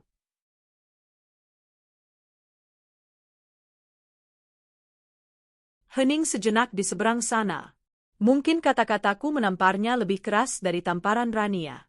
Aku akan mengambil Danu, katanya tiba-tiba, nadanya berubah menjadi ancaman. Dia anakku juga. Aku akan menuntut hak asuh. Darahku mendidih. Coba saja kalau kau berani, tantangku. Coba saja seorang ayah penelantar, penipu, dan pengangguran sepertimu datang ke pengadilan. Kita lihat hakim akan memihak siapa. Kau tidak akan pernah bisa menyentuh Danu. Kau sudah kehilangan hak itu. Arini, kumohon. Suaranya kini melunak, penuh keputusasaan. Aku tidak punya siapa-siapa lagi. Keluarga Rania mengusirku. Keluargaku di desa marah padaku. Aku tidak punya apa-apa lagi. Permohonan itu tidak sedikit pun menyentuh hatiku. Sudah terlambat. Itu bukan lagi urusanku. Selamat menikmati neraka yang kau ciptakan sendiri. Tanpa menunggu jawabannya, aku menutup telepon dan langsung memblokir nomornya. Selesai. Benar-benar selesai. Aku tidak ingin mendengar suaranya lagi, tidak ingin ada hubungannya lagi dengannya. Aku mematikan ponselku, tak sanggup lagi menerima gema dari kehancuran yang kubuat. Aku butuh ketenangan. Aku butuh kembali menjadi diriku sendiri. Ibu, kenapa nangis? Suara polos Danu menyadarkanku. Ia berdiri di sampingku, menatapku dengan mata bulatnya yang cemas. Ia mengulurkan tangan mungilnya dan menghapus air mata di pipiku. Seketika, semua amarah, semua kebencian, semua kepuasan semu itu lenyap. Yang tersisa hanyalah aku dan anak ini. Duniaku, harta karunku. Aku menariknya ke dalam pelukanku, memeluknya erat-erat seolah ia adalah satu-satunya sauh di tengah badai ini. Ibu tidak apa-apa, sayang, bisikku. Ibu hanya terharu karena punya jagoan sehebat kamu. Danu tersenyum. Danu sayang ibu. Ibu lebih sayang Danu, balasku sambil menciumi puncak kepalanya. Di saat itu, aku membuat keputusan. Cukup sudah. Bab tentang Bima, tentang dendam dan masa lalu, telah kututup rapat-tampat. Gema kehancuran di luar sana boleh saja terus bergong, tapi di dalam rumah kecil ini, aku tidak akan membiarkannya masuk. Mulai hari ini, hidupku hanya tentang aku dan Danu. Tentang membangun kembali istana kecil kami, meski hanya beralaskan kesederhanaan. Aku akan melukis kebahagiaan kami sendiri dengan warna-warna yang kami pilih di atas kanvas baru yang bersih dari bayang-bayang masa lalu. Bulan-bulan berlalu setelah badai itu. Gema kehancuran yang tadinya memekakkan telinga perlahan meredup, menjadi bisikan-bisikan jauh yang tak lagi mampu mengusik ketenangan di dalam rumah kontrakan kami. Hidup harus terus berjalan, dan aku memilih untuk tidak sekadar berjalan, tetapi berlari mengejar fajar yang baru. Hal pertama yang kulakukan setelah mematikan ponselku selama seminggu penuh adalah mengubah tatanan dunia kecilku. Dinding kontrakan yang kusam kucat dengan warna putih gading yang cerah. Perabotan lama yang penuh kenangan, terutama kursi rotan tempat Bima biasa duduk, kujual dan kuganti dengan sebuah meja belajar kecil untuk Danu. Aku membeli beberapa pot tanaman sukulen, meletakkannya di dekat jendela, menghadirkan sedikit kehidupan hijau di tengah sempitnya ruangan kami. Ini bukan lagi rumah tempat seorang istri menanti suaminya pulang. Ini adalah istana bagi seorang ibu dan pangeran kecilnya. Rutinitas kami menemukan ritme yang baru, yang lebih ringan dan penuh tawa. Pagi hari diisi dengan celoteh Danu yang bersiap sekolah, sore hari dengan kesabaranku menemaninya belajar dan mengerjakan PR, dan malam hari ditutup dengan dongeng sebelum tidur. Aku melihat perubahan besar pada Danu. Ia menjadi lebih ceria, lebih terbuka. Pertanyaan tentang ayah tak pernah lagi terucap dari bibirnya. Seolah ia mengerti, tanpa perlu kujelaskan dengan kata-kata, bahwa dunianya kini sudah utuh, hanya dengan kami berdua. Tentu saja, bayang-bayang dari malam itu tidak sepenuhnya lenyap. Di dunia kerja, aku merasakan dampaknya. Beberapa calon klien yang sebelumnya sudah menjadwalkan konsultasi, tiba-tiba membatalkan janji. Mungkin mereka takut pernikahannya akan ikut tertimpa sial, atau mungkin mereka hanya tidak ingin berurusan dengan si mua viral yang penuh drama. Pemasukanku sempat menurun drastis di bulan pertama. Rasa cemas mulai merayap, tapi ku tepis jauh-jauh. Aku sudah melewati badai yang lebih besar, riak-riak kecil ini tidak akan menenggelamkanku. Aku memfokuskan energiku untuk meningkatkan kualitas portofolioku, mencoba teknik-teknik riasan baru, dan lebih aktif berinteraksi dengan pengikutku di media sosial yang justru jumlahnya melonjak drastis. Banyak dari mereka adalah para wanita, para ibu, yang mengirimkan pesan-pesan dukungan, menyebutku sebagai inspirasi. Aku tidak pernah meminta status itu, tapi entah bagaimana, kisahku telah menyentuh mereka. Hingga suatu sore, sebuah email masuk ke kotak masukku. Bukan dari calon klien, melainkan dari seorang produser acara bincang-bincang di sebuah stasiun TV swasta yang cukup ternama. Mereka mengundangku untuk menjadi narasumber di segmen khusus bertajuk Wanita Bangkit. Jantungku berdebar. Muncul di TV, menceritakan kembali kisah yang susah payah coba kulupakan. Awalnya, aku ingin menolak. Aku sudah lelah dengan drama. Aku hanya ingin hidup tenang. Tapi setelah semalaman berpikir, aku melihat ini dari sudut pandang yang berbeda. Ini bukan tentang mengungkit luka lama. Ini adalah kesempatan untuk mengendalikan narasiku sendiri. Selama ini orang hanya melihatku dari video-video amatir dan judul berita yang sensasional. Mereka tidak tahu perjuangan 5 tahun di baliknya. Mereka tidak tahu Arini yang sebenarnya. Dengan keyakinan baru, aku menerima undangan itu. Hari rekaman acara itu, aku merias wajahku sendiri dengan sangat teliti. Bukan untuk menutupi kekurangan, tapi untuk menonjolkan kekuatanku. Aku memakai blus sederhana namun elegan. Aku bukan lagi korban yang menangis di balik pilar. Aku adalah seorang penyintas. Pembawa acaranya, seorang wanita cerdas dan empatik, menyambutku dengan hangat. Di depan sorotan kamera dan puluhan kru, aku menceritakan semuanya. Bukan dengan amarah atau dendam, melainkan dengan ketegaran. Aku menceritakan 5 tahun penantianku, perjuanganku menghidupi Danu, dan rasa sakit saat kebenaran terungkap di saat yang paling tidak terduga. Banyak orang yang memuji tindakan Anda malam itu sebagai balas dendam yang setimpal. Apa tanggapan Anda? Tanya sang pembawa acara. Aku menarik napas sejenak, mengumpulkan pikiranku. Saya tidak melihatnya sebagai balas dendam, jawabku dengan tenang. Saya melihatnya sebagai sebuah pernyataan kebenaran. Selama 5 tahun, hidup saya didasarkan pada kebohongan yang dibuat oleh orang lain. Malam itu, saya hanya mengambil kembali kebenaran saya, kebenaran anak saya. Apa yang terjadi setelahnya adalah konsekuensi dari perbuatan, bukan tujuan dari tindakan saya. Aku juga menekankan tentang profesiku. Saya seorang mua.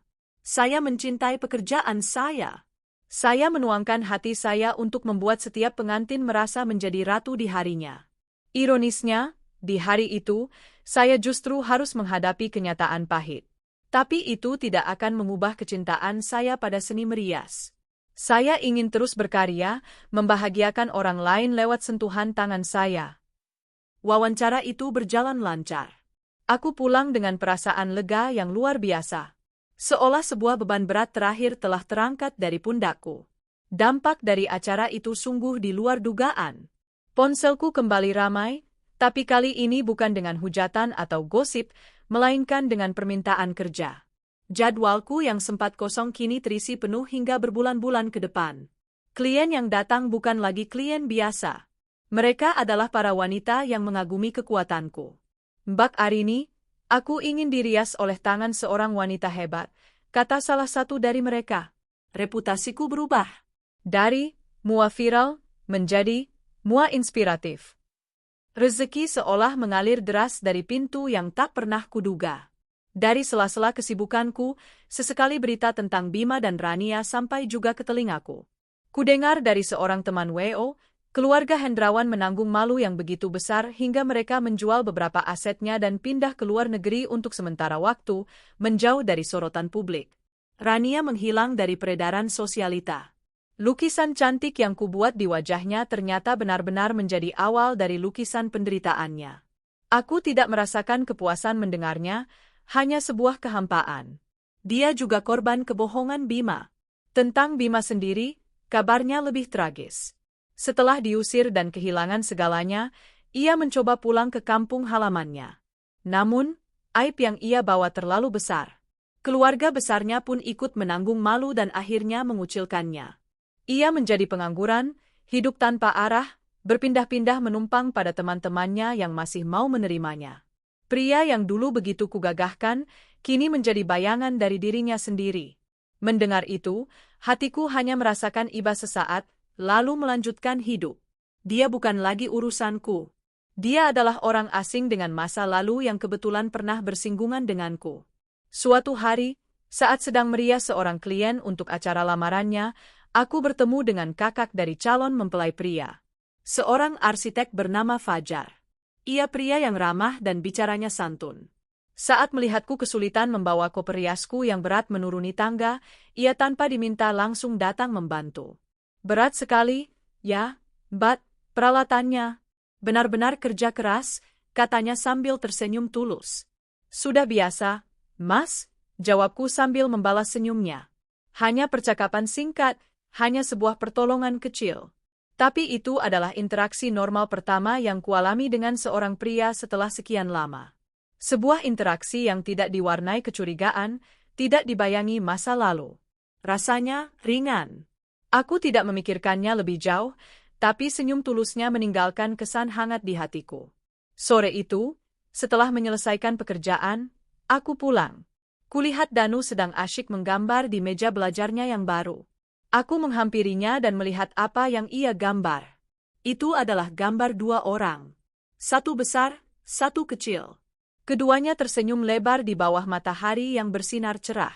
Di atas gambar itu, ia menulis dengan ejaannya yang belum sempurna, "Ibu dan Danu bahagia." Aku memeluknya dari belakang, mencium puncak kepalanya. Air mataku menetes, tapi kali ini bukan air mata luka. Ini adalah air mata syukur. Inilah lukisan terindah dalam hidupku. Kutatap keluar jendela. Senja mulai turun, mewarnai langit Jakarta dengan semburat jingga keemasan. Fajar yang baru memang telah datang untuk kami. Dan aku, dengan kuas di tanganku, siap untuk melukis hari esok yang lebih cerah, hanya dengan warna-warni kebahagiaan untukku dan Danu. Kanvas kami masih luas, dan kisah kami baru saja dimulai. 1 tahun berlalu sejak wawancara di televisi itu. 1 tahun yang terasa seperti sebuah era baru. Debu-debu dari masa lalu telah benar-benar mengendap, dan di atas tanah yang tadinya tandus oleh luka, kini mulai tumbuh tunas-tunas kehidupan yang kokoh. Bisnis riasku, yang kini kuberi nama Seni Arini Mua, berkembang pesat. Aku tidak lagi bekerja sendirian. Rika, asisten setiaku, kini telah menjadi manajer operasionalku. Aku juga merekrut 2 perias junior berbakat untuk membantuku menangani permintaan yang membludak. Kontrakan petak kami yang sempit telah kami tinggalkan. Kini, aku dan Danu menempati sebuah apartemen 2 kamar yang sederhana namun nyaman, dengan balkon kecil tempatku menanam bunga-bunga favoritku. Bagian terbaiknya adalah salah satu kamar kusulap menjadi studio mini, tempatku bisa bereksperimen dengan riasan dan menerima klien untuk konsultasi. Sebuah mimpi yang dulu terasa begitu jauh, kini menjadi kenyataan yang bisa kusentuh.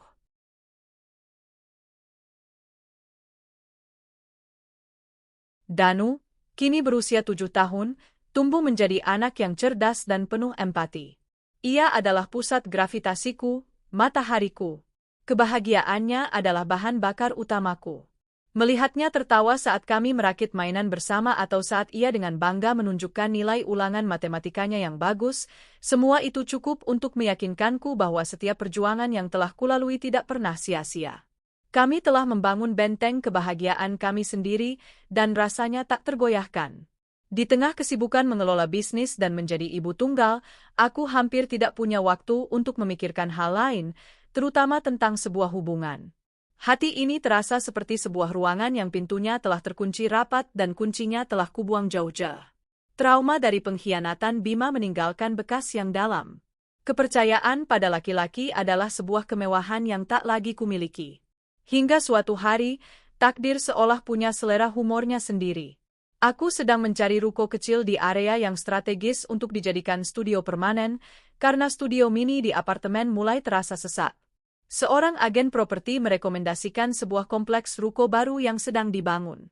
Saat aku datang untuk survei lokasi, aku bertemu dengan arsitek penanggung jawab proyek tersebut. Pria itu menoleh saat mendengar namaku disebut oleh sang agen, dan sebuah senyum familiar terukir di wajahnya. "Mbak Arini? Perias pengantin, kan?" sapanya. Aku tertegun sejenak sebelum akhirnya mengenali wajah ramah itu. "Mas Fajar?" Kakaknya Mas Adit. Dialah Fajar, pria yang pernah membantuku membawa koper rias setahun yang lalu. "Dunia ternyata sesempit ini." "Betul sekali," katanya sambil tertawa kecil. "Wah, senang bertemu lagi di sini. Sedang cari tempat untuk studio, ya?" Saya dengar bisnisnya makin sukses. Kami berbincang-bincang. Fajar menjelaskan konsep bangunan ruko itu dengan antusias. Cara bicaranya tenang, cerdas, dan penuh gairah terhadap pekerjaannya.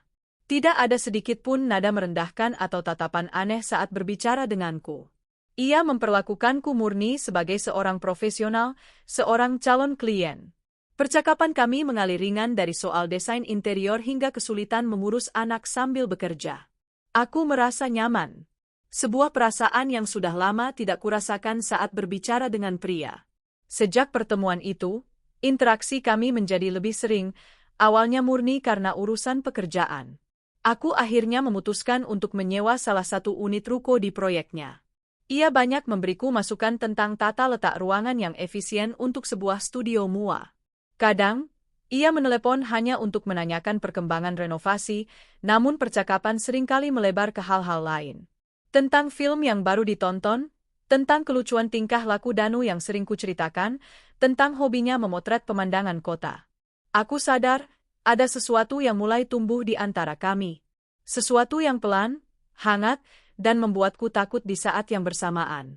Setiap kali ponselku berdering dan nama, Fajar, muncul di layar, ada debaran halus di dadaku.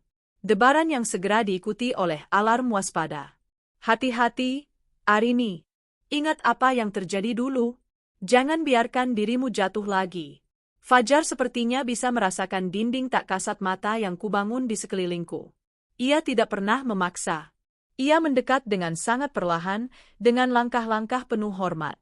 Puncaknya adalah suatu sore saat ia datang ke apartemenku untuk menyerahkan gambar final desain studionya. Danu baru saja pulang sekolah dan sedang mengerjakan tugas menggambarnya. Om arsitek, ya? Tanya Danu dengan polosnya, melihat gulungan kertas besar yang dibawa Fajar. Fajar tersenyum dan berlutut untuk menyejajarkan tingginya dengan Danu. Iya, jagoan. Nama Om, Fajar. Kamu Danu, kan? Ibu sering cerita tentang kamu. Om bisa gambar gedung tinggi, mata Danu berbinar. Tentu saja. Om juga bisa gambar robot kalau Danu mau, jawab Fajar. Dan selama hampir setengah jam berikutnya, aku hanya menjadi penonton. Aku melihat Fajar dengan sabar mengajari Danu teknik perspektif sederhana, membuat gambar gedung 3 dimensi di kertas gambar Danu. Mereka tertawa bersama. Tidak ada kecanggungan. Fajar tidak berusaha menjadi calon ayah. Ia hanya menjadi seorang teman yang baik untuk anakku. Melihat interaksi mereka, melihat tawa lepas di wajah Danu, sebuah retakan kecil muncul di dinding pertahananku. Saat Fajar hendak pamit, ia menatapku dengan tatapan lembut. Arini, panggilnya. Hari Minggu besok, ada pameran miniatur arsitektur di galeri kota. Acaranya cocok untuk anak-anak. Kalau kamu dan Danu tidak ada acara, mungkin kita bisa pergi bersama? Anggap saja studi banding untuk Danu yang mau jadi arsitek, kelakarnya. Itu sebuah ajakan. Bukan kencan romantis di restoran mewah, melainkan sebuah acara santai yang melibatkan anakku. Hatiku berperang. Sebagian diriku ingin berteriak, ya, sebagian lagi menjerit, tidak. Malamnya, aku tidak bisa tidur. Aku teringat kembali pada Bima. Manisnya janji-janji, indahnya masa-masa awal, lalu pahitnya pengkhianatan. Aku takut. Aku sangat takut sejarah akan terulang. Aku takut membawa masuk orang baru ke dalam benteng yang sudah susah payah kubangun bersama Danu, hanya untuk dihancurkan lagi. Keesokan harinya di studio, aku menceritakan kegelisahanku pada Rika. Ia mendengarkan dengan saksama sambil menyeduh teh untukku. Mbak, kata Rika setelah aku selesai bicara. Luka bakar memang bikin kita takut sama api. Tapi nggak semua api itu membakar, kan? Ada juga api yang menghangatkan. Mas Bima itu api yang membakar. Tapi Mas Fajar, dari cerita Mbak, dia kelihatannya seperti api unggun yang hangat. Mbak Arini berhak untuk merasa hangat lagi. Danu juga berhak melihat ibunya bahagia. Kata-kata Rika menamparku dengan lembut. Benar.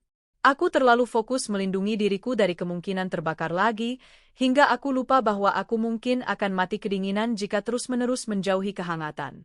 Hari Minggu pagi, aku mengirim pesan singkat pada Fajar. Kami siap untuk studi bandingnya, Pak Arsitek. Pameran itu berjalan lebih menyenangkan dari yang kubayangkan. Fajar dengan sabar menjelaskan setiap miniatur pada Danu. Mereka begitu asyik berdiskusi seolah dua arsitek profesional. Setelah itu, kami makan es krim di taman dekat galeri. Di sanalah, saat Danu sedang asyik mengejar kupu-kupu, Fajar menatapku. Arini, katanya pelan. Aku tahu kamu masih membawa banyak beban dari masa lalumu. Aku bisa melihatnya di matamu. Aku hanya ingin kamu tahu, aku tidak punya niat apapun selain menjadi teman baik untukmu dan Danu. Aku tidak akan pernah memaksamu atau terburu-buru. Biarkan semuanya mengalir seperti air. Jika suatu saat nanti hatimu siap membuka pintu, aku akan sabar menunggu di depannya. Jika tidak pun, aku akan tetap bahagia bisa menjadi temanmu. Kejujuran dan kesabarannya melucuti seluruh senjataku. Dinding pertahananku yang tadinya setinggi gunung, kini runtuh menjadi serpihan.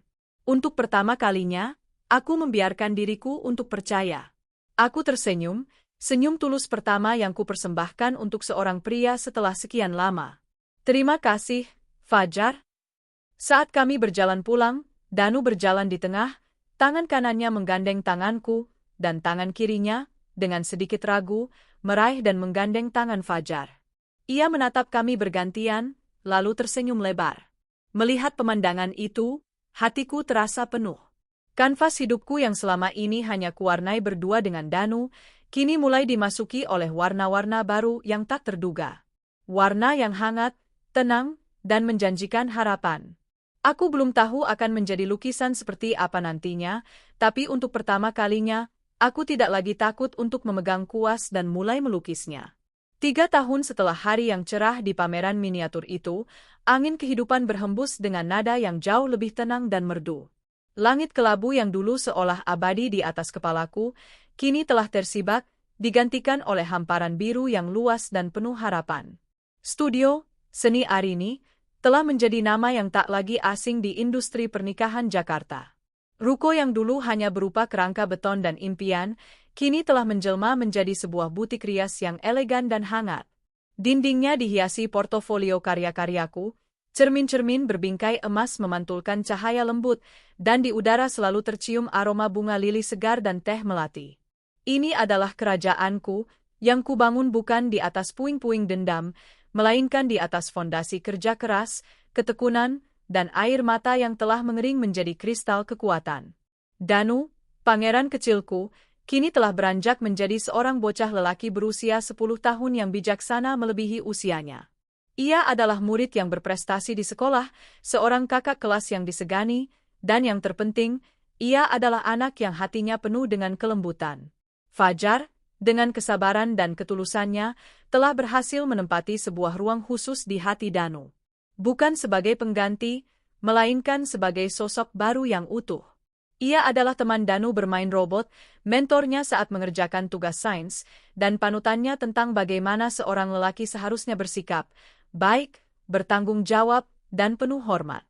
Hubunganku dengan Fajar tumbuh secara organik, seperti tanaman rambat yang kokoh, melilit hari-hari kami dengan kehangatan yang tak pernah kurasakan sebelumnya. Ia adalah antitesis dari Bima. Jika Bima adalah badai yang datang tiba-tiba dan menghancurkan segalanya, Fajar adalah pelabuhan yang tenang, tempat kapalku bisa bersandar setelah lelah mengarungi lautan ganas. Ia tidak pernah memberiku janji-janji muluk tentang istana di atas awan. Sebaliknya, ia membantuku meletakkan batu bata untuk membangun rumah kami sendiri di bumi dengan tangan kami berdua. Kami memutuskan untuk tidak terburu-buru menikah. Trauma masa lalu mengajarkanku bahwa ikatan sejati tidak diukur oleh selembar kertas, melainkan oleh komitmen harian, oleh cara kami saling menjaga di saat-saat sulit, dan oleh tawa yang kami bagi di saat-saat sederhana. Namun, setahun yang lalu, di hari ulang tahunku, di balkon apartemen kami yang dihiasi lampu kelap-kelip, Fajar berlutut. Bukan dengan cincin berlian yang menyilaukan, melainkan dengan sebuah kalung sederhana berliontin kuas perak kecil. Aku tidak memintamu untuk menjadi istriku, Arini, katanya, suaranya sedikit bergetar. Aku memintamu untuk menjadi partnerku. Partner dalam membesarkan Danu, partner dalam menghadapi dunia, partner dalam melukis sisa hidup kita bersama. Maukah kamu membangun galeri kehidupan kita bersamaku? Di bawah tatapan Danu yang tersenyum lebar, aku mengangguk dalam tangis haru. Dan sejak saat itu, kami adalah sebuah tim. Sebuah keluarga. Suatu sore yang sibuk, saat aku sedang menata jadwal klien untuk bulan berikutnya, sebuah pesan masuk ke ponselku dari nomor yang tidak dikenal. Pesan itu singkat, hanya berisi sebuah alamat rumah sakit di pinggiran kota dan sebuah nama, Ibu Suharjo. Ibu Bima. Jantungku berdebar sesaat. Sudah bertahun-tahun aku tidak pernah mendengar kabar apapun tentang mereka. Untuk apa ibunya menghubungiku? Aku menunjukkan pesan itu pada Fajar yang kebetulan sedang menjemputku di studio. Wajah Fajar tampak serius. Kamu mau bagaimana? Aku tidak tahu, jawabku jujur. Sebagian diriku ingin mengabaikan pesan itu, menganggapnya angin lalu dari masa lalu yang sudah terkubur. Tapi sebagian diriku yang lain merasa ada sebuah simpul terakhir yang belum terurai. Apapun keputusanmu, aku ada di sini, kata Fajar sambil menggenggam tanganku. Kalau kamu mau pergi, aku akan temani. Kalau tidak pun, tidak apa-apa. Setelah berpikir panjang, aku memutuskan untuk pergi. Bukan untuk Bima. Bukan karena rasa kasihan. Tapi untuk diriku sendiri. Aku ingin membuktikan pada diriku bahwa aku bisa menghadapi bayangan terakhir dari masa laluku tanpa rasa takut, tanpa amarah, hanya dengan kedamaian. Kami tiba di rumah sakit kelas 3 yang sederhana itu. Bangunannya tua dan catnya sedikit mengelupas. Suasananya jauh berbeda dari kemewahan Grand Hyatt tempat drama itu dimulai. Di sebuah bangku di depan ruang rawat inap, seorang wanita tua yang tampak lelah duduk menunduk. Itu ibu mertuaku. Wajahnya digurati usia dan kesedihan yang mendalam. Ia mengangkat kepala saat kami mendekat, matanya yang sayu menatapku, lalu beralih ke Fajar. Tidak ada lagi amarah di matanya, hanya rasa lelah dan mungkin sedikit malu. Arini, sapanya lirih. Ibu apa kabar? Tanyaku. Seperti yang kau lihat, jawabnya getir. Bima, dia di dalam. Sudah seminggu ini. Gagal ginjal. Duniaku seakan berhenti berputar sejenak. Gagal ginjal? Pria yang dulu begitu gagah dan kuat, kini terbaring tak berdaya? Dokter bilang sudah parah. Tubuhnya sudah menolak pengobatan, lanjutnya, air matanya mulai menetes. Dia sering mengigau, memanggil namamu dan nama Danu. Dia hanya ingin meminta maaf. Aku menatap Fajar, mencari kekuatan. Ia mengangguk pelan, memberiku isyarat bahwa ia akan menungguku di luar. Dengan langkah berat, aku mendorong pintu ruang perawatan itu. Di atas ranjang pesakitan, terbaring seorang pria yang nyaris tak kukenali. Tubuhnya kurus kering, kulitnya kusam, dan wajahnya cekung. Selang-selang infus menancap di lengannya yang layu. Hanya matanya yang masih sama. Saat melihatku, mata itu melebar, dipenuhi penyesalan yang begitu dalam. Ah, Arini, bisiknya, suaranya nyaris tak terdengar. Aku hanya berdiri di ambang pintu, tak mampu bergerak. Semua amarahku, semua kebencianku, menguap begitu saja melihat kondisinya. Yang tersisa hanyalah rasa iba pada sesama manusia. Kau datang, lanjutnya dengan susah payah. Maafkan aku, Rin. maafkan semua kesalahanku. Aku tahu maaf saja tidak cukup. Aku gagal. Aku gagal menjadi suami, gagal menjadi ayah. Setetes air mata jatuh dari sudut matanya, mengalir di pipinya yang tirus. Aku menarik napas panjang, mengumpulkan semua kedamaian yang telah kupupuk selama bertahun-tahun. Sudah kumaafkan, Mas. Sudah lama sekali, kataku, dan aku bersungguh-sungguh dengan ucapanku. Semoga kamu juga bisa memaafkan dirimu sendiri. Danu, dia baik-baik saja? Tanyanya. Dia tumbuh jadi anak yang hebat, cerdas dan baik hati, jawabku. Ia tersenyum tipis, sebuah senyum yang menyiratkan kelegaan. Syukurlah, jaga dia baik-baik, Rin. Kamu pantas bahagia. Hanya itu. Tidak ada lagi yang perlu dibicarakan. Simpul terakhir itu telah terurai. Aku berbalik, melangkah keluar dari ruangan berbau obat itu, dan menutup pintu masa laluku untuk selamanya. Di luar, aku memeluk Fajar erat-erat. Aku tidak menangis, tapi seluruh tubuhku gemetar. Ia hanya mengelus punggungku, memberiku kekuatan dalam diam. 2 hari kemudian, aku mendapat kabar dari Rika yang tak sengaja membacanya di grup alumni desa kami. Bima telah berpulang. Aku mendoakannya dalam diam, semoga Tuhan mengampuni segala dosanya dan memberinya tempat terbaik. Bab itu telah benar-benar berakhir. 6 bulan setelah hari itu, suasana di studio, seni Arini, terasa berbeda. Hari ini bukan tentang merias pengantin. Hari ini adalah tentang merayakan sebuah awal yang baru. Kami meresmikan pembukaan divisi baru dari bisnisku, sebuah kelas rias gratis untuk para ibu tunggal yang ingin memiliki keahlian untuk mandiri secara finansial. Ini adalah caraku untuk membayar kembali untuk mengubah lukaku menjadi lentera bagi orang lain. Acara peresmian itu sederhana, hanya dihadiri teman-teman dekat, para murid angkatan pertama, dan tentu saja, keluargaku. Fajar berdiri di sisiku, menggenggam tanganku dengan bangga. Danu, yang kini semakin jangkung, sibuk membagikan kue kepada para tamu, wajahnya berseri-seri. Saat aku berdiri di depan untuk memberikan sambutan, mataku menyapu seluruh ruangan. Aku melihat para wanita, para ibu tunggal, yang menatapku dengan mata penuh harapan. Aku melihat Rika yang tersenyum haru. Aku melihat Danu yang memberiku acungan jempol. Dan terakhir, aku melihat Fajar yang tatapannya seolah berkata, "Aku sangat bangga padamu." Di momen itu, aku menyadari sesuatu. Selama bertahun-tahun, aku telah melukis ribuan wajah, mengubahnya menjadi ratu dalam sehari. Aku juga pernah melukiskan luka di takdir orang lain sebagai pelampiasan atas sakit hatiku.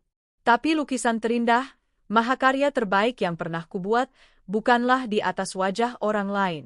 Mahakarya itu adalah kehidupanku sendiri. Aku telah mengambil kanvas yang sobek dan penuh noda, membersihkannya dengan sabar, dan mulai melukisnya kembali dari awal. Aku menggunakan warna-warni ketegaran, sapuan kuas kerja keras, dan gradasi cinta dari anakku. Lalu, takdir mengirimkan Fajar, yang datang membawa palet warna baru yang tak pernah kumiliki sebelumnya, warna kepercayaan, kehangatan, dan harapan. "Terima kasih telah datang," kataku, suaraku mantap dan penuh syukur. "Hari ini, kita tidak hanya membuka sebuah kelas. Kita membuka pintu menuju kesempatan baru. Kita membuktikan bahwa dari setiap goresan luka, kita bisa menciptakan sebuah lukisan kehidupan yang baru, yang jauh lebih indah dan bermakna." Saat tepuk tangan membahana, Fajar dan Danu menghampiriku di atas panggung kecil. Danu memeluk pinggangku erat-erat. Fajar merangkul kami berdua. Kami berdiri di sana, bertiga, sebuah keluarga yang terbentuk bukan karena takdir, melainkan karena pilihan. Pilihan untuk menyembuhkan, pilihan untuk percaya, dan pilihan untuk mencintai lagi. Aku menatap ke depan, ke masa depan yang membentang luas seperti kanvas putih yang tak terbatas. Aku sudah siap dengan kuasku. Dan kali ini, aku akan melukis kebahagiaan kami, setiap hari, tanpa henti. 7 tahun. 7 tahun adalah waktu yang cukup untuk mengubah seorang bayi menjadi anak sekolah, untuk mengubah sebuah lahan kosong menjadi bangunan yang kokoh, untuk mengubah sebuah luka menganga menjadi bekas luka yang samar, pengingat akan pertempuran yang telah dimenangkan. Bagi Arini, 7 tahun adalah sebuah era transformasi, sebuah perjalanan dari runtuhan menuju sebuah mahakarya yang ia lukis sendiri dengan sabar. Dunia Arini kini adalah dunia yang berbeda. Nama, seni Arini, telah berevolusi dari sekadar nama seorang perias menjadi sebuah jenama, sebuah simbol. Studionya yang dulu hanya angan-angan di dalam ruko sewaan, kini telah menjadi sebuah galeri kecantikan 3 lantai di kawasan selatan Jakarta yang strategis. Lantai pertama adalah butik rias premium yang selalu ramai oleh calon pengantin dan sosialita. Lantai kedua adalah akademi kecantikan yang terakreditasi, tempat Arini dan timnya mencetak para perias profesional baru. Dan lantai 3, lantai yang paling dekat dengan hatinya, adalah ruang harapan, pusat pelatihan gratis bagi para ibu tunggal, program sosial yang telah meluluskan lebih dari 100 wanita, membantu mereka menemukan kemandirian finansial dan, yang lebih penting, harga diri mereka kembali. Arini tidak lagi hanya merias wajah, ia memoles kembali masa depan. Keluarganya adalah pelabuhan hatinya. Ia dan Fajar telah menikah 5 tahun yang lalu dalam sebuah upacara sederhana di taman belakang rumah yang Fajar rancang khusus untuk mereka. Sebuah rumah yang hangat, penuh cahaya, dan tawa. Danu, di usianya yang kini menginjak 17 tahun, telah tumbuh menjadi seorang remaja yang mengagumkan. Wajahnya mewarisi ketampanan Bima, namun sorot matanya yang teduh dan dewasalah cerminan dari Fajar. Ia adalah pemuda yang cerdas, sopan, dan memiliki bakat seni yang luar biasa, terombang-ambing antara kuas dan cat ibunya atau pensil dan penggaris arsitektur Fajar. Hubungannya dengan Fajar bukan lagi sekadar om yang baik, melainkan ikatan ayah dan anak yang terjalin erat melalui ribuan percakapan, pelajaran hidup, dan pelukan hangat di saat yang tepat. Dan ada senja, permata kecil keluarga mereka. Seorang putri berusia 4 tahun dengan mata secerah fajar dan tawa sesejuk senja. Namanya adalah pilihan Danu, yang berkata bahwa senja adalah penutup hari yang indah setelah fajar, menyingsing. Kehadirannya menyempurnakan lukisan keluarga mereka, menambahkan warna-warna ceria yang tak pernah terbayangkan sebelumnya. Kehidupan Arini adalah sebuah simfoni yang harmonis. Ia telah mencapai titik di mana kedamaian bukanlah sesuatu yang ia perjuangkan setiap hari, melainkan udara yang ia hirup. Masa lalu telah menjadi sebuah galeri kenangan yang pintunya tertutup, hanya sesekali ia kunjungi untuk mengingat dari mana ia berasal, bukan untuk meratapi apa yang telah hilang. Nama Bima nyaris tak pernah lagi terlintas. Kabar terakhir yang ia dengar bertahun-tahun lalu tentang kepulangannya sudah cukup. Ia telah menemukan kedamaiannya sendiri, begitu pula Arini. Mereka adalah dua cerita yang pernah bersinggungan, namun kini berjalan di alur yang sama sekali berbeda dan tak akan pernah bertemu lagi. Setidaknya, itulah yang ia pikir. Gema dari masa lalu itu datang bukan dalam bentuk bisikan, melainkan dalam bentuk sebuah undangan berkilauan yang diantar kurir ke studionya. Undangan ke Mahakarya Beauty Awards 2032, ajang penghargaan paling bergengsi di industri kecantikan Indonesia.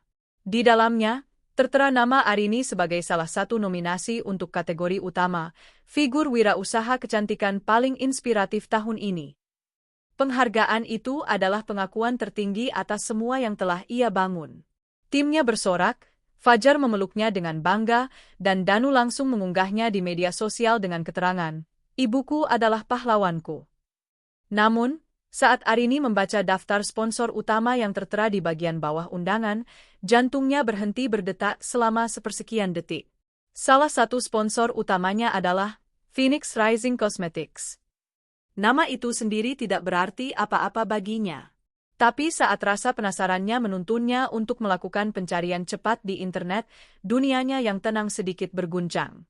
Di layar ponselnya, terpampang wajah seorang wanita yang sangat ia kenal, meski kini tampak lebih matang, lebih kuat, dan sorot matanya memancarkan ketajaman seorang pebisnis ulung. Rania Adelia, pendiri dan CEO Phoenix Rising Cosmetics. Arini terduduk lemas di kursinya. Rania, wanita dari panggung neraka itu. Wanita yang wajahnya pernah ia lukis menjadi ratu, sebelum ia hancurkan mahkotanya. Ternyata, Rania tidak lenyap di telan bumi. Ia tidak terpuruk selamanya dalam jurang kehinaan. Seperti nama jenamanya, ia bangkit dari abu. Artikel-artikel bisnis menceritakan kisahnya. Setelah skandal pernikahannya, Rania menghilang selama 2 tahun. Ia pergi ke luar negeri, bukan untuk berlibur, melainkan untuk menjalani terapi intensif dan melanjutkan studinya di bidang kimia kosmetik. Ia kembali ke Indonesia bukan sebagai sosialita yang kalah, melainkan sebagai seorang ilmuwan dan pengusaha. Dengan sisa modal dari keluarganya dan pinjaman bank, ia mendirikan Phoenix Rising, sebuah jenama yang fokus pada produk-produk perawatan kulit untuk memperbaiki sel-sel kulit yang rusak. Filosofi jenamanya kuat, setiap wanita berhak untuk bangkit, memperbaiki, dan terlahir kembali, secantik apapun luka di masa lalunya. Sebuah filosofi yang, ironisnya, begitu Arini pahami. "Ada apa, Rin?" Suara Fajar menyadarkannya dari lamunan. Ia masuk ke ruang kerjanya, membawa 2 cangkir teh hangat. Arini menunjukkan layar ponselnya. Fajar terdiam sejenak, wajahnya menunjukkan keterkejutan yang sama. "Jadi, dia sponsor utamanya." "Aku tidak tahu harus bagaimana, Jar," bisik Arini. Aku tidak siap bertemu dengannya." "Apa yang akan kukatakan? Apa yang akan dia katakan?" "Malam penghargaan itu seharusnya menjadi malam puncak karierku, tapi sekarang rasanya seperti akan menjadi pengadilan." Fajar duduk di hadapannya, menggenggam kedua tangannya. "Hei, lihat aku." "Pengadilan apa? Kamu tidak melakukan kesalahan apapun. Kamu adalah nominasinya, kamu adalah bintangnya. Dia hanya sponsor. Mungkin kalian bahkan tidak akan berpapasan. Tapi bagaimana jika iya? Jika iya, maka kamu akan menghadapinya," kata Fajar dengan tenang. "Kamu bukan lagi Arini yang dulu, yang penuh amarah dan luka. Kamu adalah Arini yang sekarang. Kuat, bijaksana, dan penuh welas asih. Apapun yang terjadi, Kamu akan baik-baik saja. Dan aku akan ada di sana, di sampingmu. Malam itu, saat Arini sedang membantu Danu mempersiapkan portofolionya untuk pendaftaran beasiswa arsitektur ke Singapura, Danu tiba-tiba bertanya. Ia pasti merasakan kegelisahan ibunya. Bu, apa ada hubungannya dengan wanita yang dulu itu? Tanyanya hati-hati. Arini terkejut dengan kepekaan putranya. Ia memutuskan untuk tidak menyembunyikannya. Iya, sayang. Ternyata dia akan ada di acara penghargaan ibu nanti. Danu meletakkan pensilnya. Ia menatap ibunya dengan tatapan dewasa. Apa ibu takut? Sedikit cemas, mungkin. Kenapa? Ibu kan tidak salah. Dia dan ayah Bima, mereka yang salah, kata Danu. Ia jarang sekali menyebut nama Bima, dan setiap kali ia melakukannya, selalu dengan nada yang datar, seolah membicarakan tokoh dalam buku sejarah. Arini mengelus rambut putranya. Ini bukan lagi tentang salah dan benar, nak. Ini lebih rumit. Ibu hanya tidak ingin kedamaian yang sudah kita bangun susah payah ini terganggu. Danu berpikir sejenak. Dulu sekali, ibu pernah bilang padaku bahwa orang kuat itu bukan orang yang tidak pernah jatuh, tapi orang yang selalu bisa bangkit lagi. Mungkin, dia juga berusaha bangkit dengan caranya sendiri. Sama seperti ibu. Tapi cara ibu jauh lebih hebat, katanya sambil tersenyum bangga. Kata-kata putranya menampar Arini dengan kebenaran yang sederhana namun mendalam. Danu benar. Ia dan Rania, dalam skema besar kehidupan, adalah dua wanita yang sama-sama dijatuhkan oleh kebohongan seorang pria. Mereka hanya memilih jalan bangkit yang berbeda. Malam penghargaan itu bukanlah sebuah pengadilan. Mungkin, itu adalah sebuah kesempatan untuk menutup bab terakhir dengan cara yang paling dewasa. Malam penganugerahan itu tiba. Ballroom Hotel Bintang 5 itu berkilauan, dipenuhi oleh tokoh-tokoh paling berpengaruh di industri kecantikan Indonesia. Arini melangkah di atas karpet merah, menggandeng lengan Fajar yang tampak gagah dalam setelan tuxedo. Arini sendiri mengenakan gaun malam berwarna zamrud yang dirancang khusus oleh seorang desainer sahabatnya. Riasan di wajahnya adalah karyanya sendiri, pulasan yang tidak lagi menyembunyikan luka, melainkan memancarkan kepercayaan diri dan kebahagiaan. Sepanjang acara, ia menjadi pusat perhatian. Banyak orang datang untuk menyalaminya, mengucapkan selamat atas nominasinya, dan memuji program sosialnya. Ia merasa seperti di puncak dunia. Namun, matanya sesekali masih berkeliling, mencari satu sosok. Ia melihatnya di seberang ruangan. Rania sedang berbicara dengan beberapa kolega bisnisnya. Ia mengenakan gaun berwarna merah api, sangat kontras dengan gaun zamrud Arini. Ia tampak berkuasa, percaya diri, dan cantik dengan cara yang berbeda dari 7 tahun yang lalu. Kecantikannya kini bukan lagi kecantikan manja seorang sosialita, melainkan aura kuat seorang pemimpin. Dan kemudian, mata mereka bertemu. Selama beberapa detik, waktu seolah berhenti. Seluruh kebisingan dan kemewahan di ruangan itu lenyap. Hanya ada dua pasang mata yang saling menatap, membawa beban sejarah yang hanya mereka berdua yang mengerti. Arini melihat keterkejutan di mata Rania, yang dengan cepat digantikan oleh ekspresi yang tak bisa ia baca. Arini, dengan jantung berdebar, memberikan sebuah anggukan kecil. Sebuah isyarat pengakuan. Rania tampak ragu sejenak, lalu ia membalas anggukan itu, sebelum akhirnya Enskul digen diri dari lawan bicaranya dan mulai berjalan ke arah Arini. Fajar meremas tangan Arini dengan lembut, memberinya kekuatan. Kamu bisa? Rania berhenti beberapa langkah di depan mereka. Suasana di sekitar mereka menjadi sedikit canggung. Arini, sapa Rania, suaranya lebih rendah dan lebih mantap dari yang Arini ingat. Rania, balas Arini, suaranya tenang. Selamat atas kesuksesan Phoenix Rising. Aku turut mengagumi. Sebuah senyum tipis yang getir tersungging di bibir Rania. Terima kasih. Aku dengar, kamu juga masuk nominasi utama malam ini. Selamat. Terima kasih. Keheningan yang canggung menyelimuti mereka. Bisa kita bicara sebentar? Di tempat yang lebih sepi, pinta Rania. Arini menatap Fajar, yang mengangguk memberinya izin. Mereka berjalan menuju balkon yang menghadap ke taman hotel. Udara malam yang sejuk menerpa wajah mereka.